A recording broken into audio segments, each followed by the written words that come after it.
Hello, UCAR. Peter Christensen here, coming to you from the CEO's desk with guest Kreg Wagner from the UAR. How are you, Kreg? Doing well. Thanks for having me. Thanks for jumping on with us. It's always exciting to have Kreg on the video with us. So Kreg and I talk often about questions going around, questions we get, and this one's come up in different variations so many times, individually for us and collectively as we've talked to each other. So we thought this would be a great opportunity to hit some of these subjects. So we're going to talk about offers and kind of what's going on, some of the crazy offers we get, some of the crazy offers we hear about in this market, and the ramifications. What do they really mean when they lop stuff off or add stuff on, and what does it really mean for a buyer and a seller?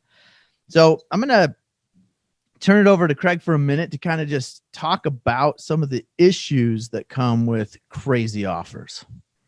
Yeah. So like Peter said, it is a very competitive market out there.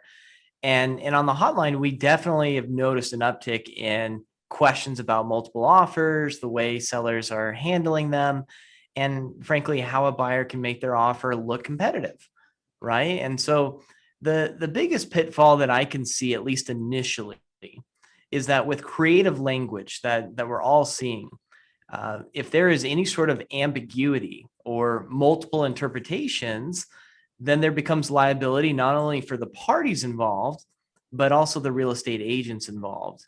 And that's frankly one of the main reasons why someone hires a real estate agent, is your expertise, your competency, your understanding with the real estate purchase contract, helping your client understand the nuances, and especially your contract drafting, and making sure that it's clear and understandable.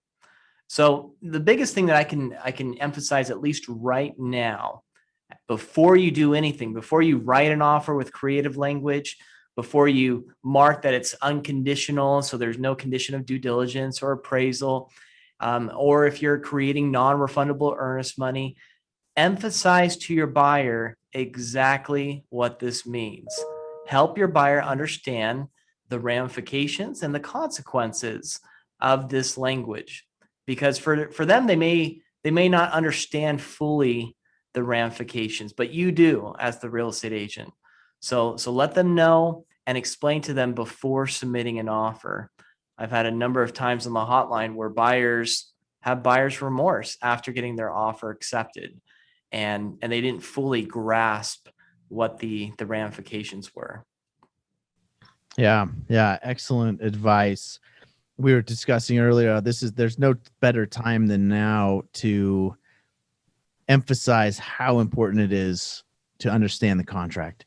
As we get past the norm and we start eliminating things, maybe contingencies that are pretty standardly in the contract, and we start eliminating them, and we just take for granted the language that was in those, it creates problems when we figure out, oh wait, those standard clauses that we're used to no longer apply because of how we worked this offer.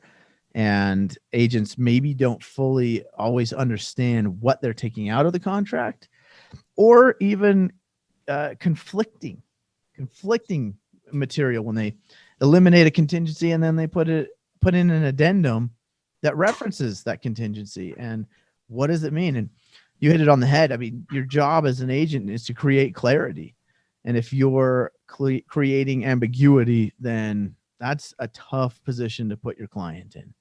Yeah, you're exactly right. And let me give you an example.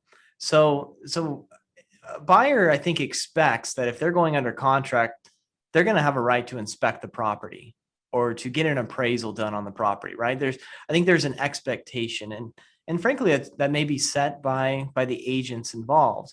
But if I'm removing the due diligence condition, for example, that's the right to inspect.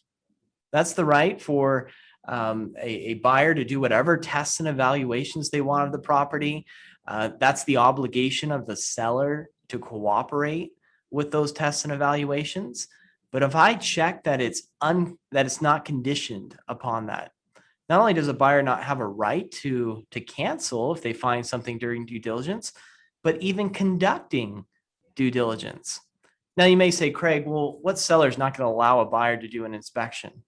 I don't know. I hear about it on the hotline, so I don't want you to have that issue. I can think of instances where a seller might not want to. The vast majority, I think the seller would allow it, even if there's not a contractual right to do so. But if you're trying to make the contract clear, then that's something you would want to address, to preserve a right for a buyer to do an inspection, even though they don't have a right to cancel based on the contents of the inspection.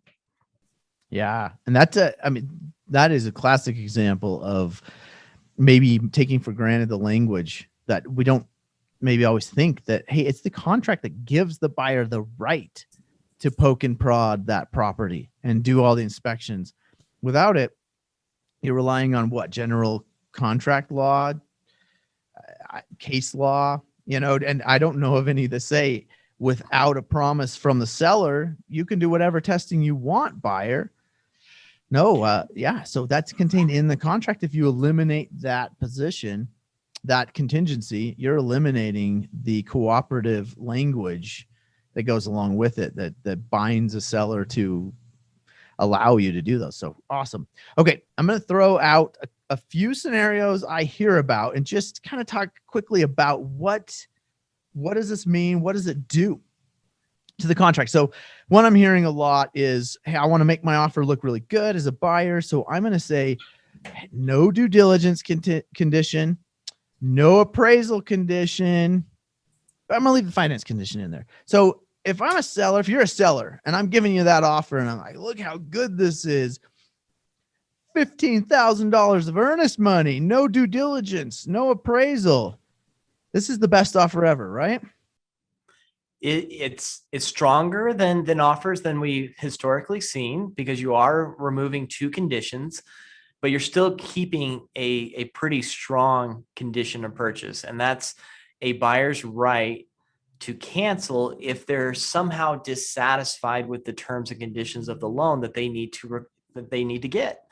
So for example, if a buyer, and I know you said it's not conditioned upon due diligence, but let's say the seller allows the buyer to do an inspection on the property and the buyer finds some significant repairs that need to be done. Well, those repairs, while the buyer can't cancel based on due diligence, the buyer may be able to cancel based on their dissatisfaction with the terms and conditions of the loan based on things that they've now discovered. Or if the appraisal comes in low, well, that may change how the buyer feels about the terms and conditions of the loan. They're no longer satisfied, and it's in their sole discretion. So the buyer's right to cancel under the financing condition is a very broad right to cancel. So if I'm looking at that as a seller, I need to, one, be well aware of the right to cancel and how broad it is. But then two, I might look at 8.3bi, that's in the financing condition, and say, okay, if the buyer ends up canceling, is there going to be a portion of the earnest money that gets released to the seller? And that's probably where I would hone in on if I were the seller, to say, okay, is there a dollar amount there? Great. If there isn't, then I may need to counter to put a dollar amount in that. Excellent. Excellent. Okay. Talking about earnest money, and you talked about 8.3, which I love. Yeah. If you do use that, then that offer does become strong. And if I'm a seller, I may consider countering with $10,000 in that section. Yeah. I'm going to make this a stronger offer. You want to still back out for finance? Then maybe you're going to forfeit something. Okay. Earnest money. We're getting a lot of this, right? You're getting a ton of questions about it. You guys have talked about this in some of your videos with Lance. We get all kinds of variations, but okay. Non-refundable, right? I'm a buyer. I'm just going to go out there. I'm $10,000 non-refundable earnest money. Okay.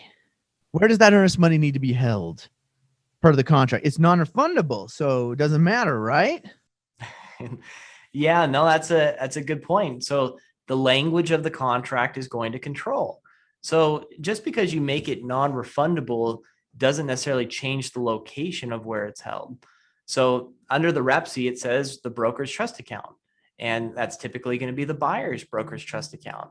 So if you want it to be held with the listing brokerage or with the seller specifically, you're going to have to amend that provision of the contract. And why does it matter? If it's non-refundable, that's cash money for the seller, right? It's done. It's I'm going to Vegas, I'm spending it, right? Well, if you're classifying it as earnest money, it's still going to be applied towards the purchase price.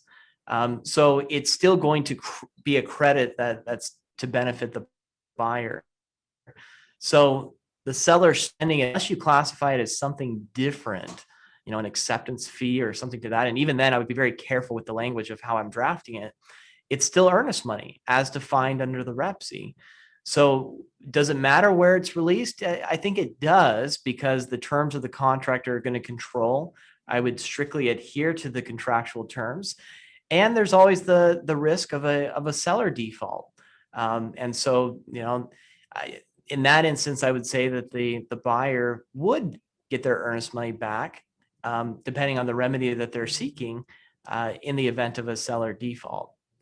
Now, to be clear, I don't think there's anything inappropriate with it being released to the seller if the contract says so. Right. And I've had some calls about that where the contract says, oh, upon acceptance, the earnest money is going to be released to the seller. But then there's no language about the earnest money being non-refundable. Non-refundable and the location of where the earnest money is going to be held are two different things in my mind. Right. So if the seller wants to hold the earnest money initially and they want it to be non-refundable, then I would say both of those points in the contract. Excellent. Yes. Okay. So what about this one? The no contingency offer. So, well, okay, let's go. Well, okay, let's go. Let's follow through with this one. No contingency offer. So there's the big three contingencies in the REPC automatically, right? Well, not automatically. You got to check the right boxes, but you have the option built in. You've got the due diligence, you've got appraisal, and you have finance. All of those, they say, nope, nope, nope. But the buyer is still going to get a loan. Can they do this? Is it somehow misleading? And what is the risk the buyer runs by setting the contract up like this? Yeah. So in essence, it looks like it's an all cash offer, right? One, if I'm a seller and I believe it to be an all cash offer, I think you can do some due diligence before going under contract. Say, buyer, prove it, right? Show me your liquidity. Show me that you have funds in order to buy this without getting a loan, if that's something that's really important to the seller. So if buyer, so you're saying a seller can ask for verification of funds? Yeah, absolutely. Not illegal. And frankly, I would say it's part of your fiduciary duty of reasonable care and diligence. Because if you does the buyer have to answer? They don't have to, but frankly, if the seller has multiple offers, right, and they're being told, look, we're willing to move forward with your offer if you show us proof of funds, I think it would be in the buyer's best interest. But no, there's no contractual obligation. Yeah. Yep. It's just they still have their autonomy. Point. As a seller, very few outs once you go under contract. So if that's a route you want to pursue as a seller, and you're saying, I've got 47 offers, which normally I would say that very sarcastically. Yeah, it's pretty normal. 47 offers on the property, and 12 of them have no contingencies. They claim to be cash offers. A good time to investigate that would be before you go under contract. Otherwise, lock yourself in. You find out they are getting a loan. Could you make an argument like, hey, this is actually contingent on you getting financing, and try to back out? But now you're looking at a legal battle. You're not looking at anything clear in the contract that gives you an out as a seller. Yeah, exactly. Maybe a seller could try to void the contract at that point, but I think it's going to be tenuous at best. And here's why. If a buyer marks that no financing is required, it's simply saying that they don't have a right to cancel if they fail to get financing. So if I'm a buyer and I say, look, it makes more financial sense for me to get a loan. I mean, I've heard of instances of Mark Zuckerberg getting a loan and Mark Cuban getting a loan because it makes more financial sense for them to do so, but it's not contingent upon them getting financing. Right. So that's going to be the rub. It's not necessarily saying that the funds that I have will indeed be used for this specific purpose. Now, as a buyer, if I'm writing an offer that is no conditions and I still need to get a loan or I want to get a loan, then you have to realize that if you fail to do so and you fail to buy the property, that all the remedies found under section 16.1, which is a buyer default section, now come into play. So the idea of, oh, I'm just forfeiting my earnest money. Well, unless the seller chooses that remedy, that may not be the case. There may be some other significant damages that the seller's now accrued because of your breach of contract. So that's probably the main consideration for a buyer if they truly want to make these things unconditional. And you're talking about 8.3B2, right? Where it says right to cancel after the finance and appraisal deadline. Now, that only applies if you have marked, yes, it is contingent on the financing. And what that section basically says is sellers limited in their remedies to taking their earnest money. Exactly. I've heard buyers agents say, well, that's all I'm at risk for. If I don't make it contingent on financing, but I need it, is I'm only at risk for losing the earnest money. Well, no, they could sue you for specific performance, other damages. It opens up all the remedies. You know, most likely is they probably take the earnest money, but if there's not enough there, who knows? Who knows what's going on? Yeah, and that's probably another reason why, as a seller, if I have this unconditional offer and it seems really strong, I still want to make sure the earnest money is at a dollar amount that I feel comfortable with. So another reason why I still want to bump up the earnest money as much as possible. Right. Awesome.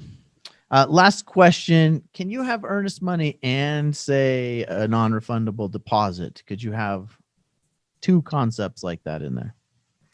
Yeah, the closest analogy that I can think of would be like an option. I mean, the UAR has a lease with an option to purchase where the option money is already non-refundable. It's released to the seller. It becomes the seller's. It may apply towards the purchase price if the buyer ends up exercising the option.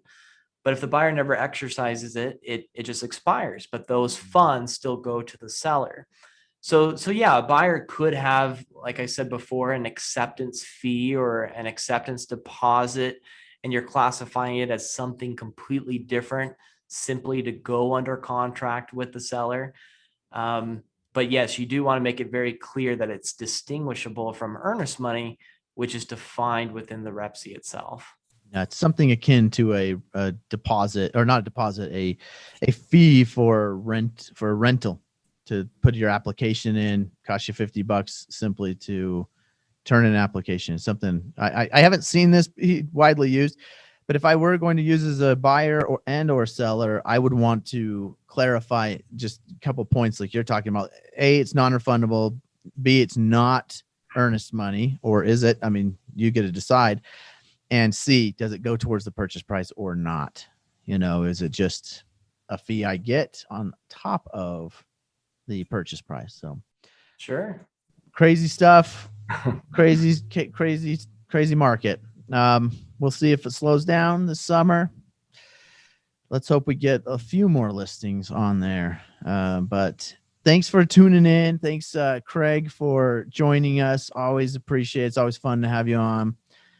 And remember, this is not legal advice. This is legal information only. If you need specific legal advice, please contact your attorney.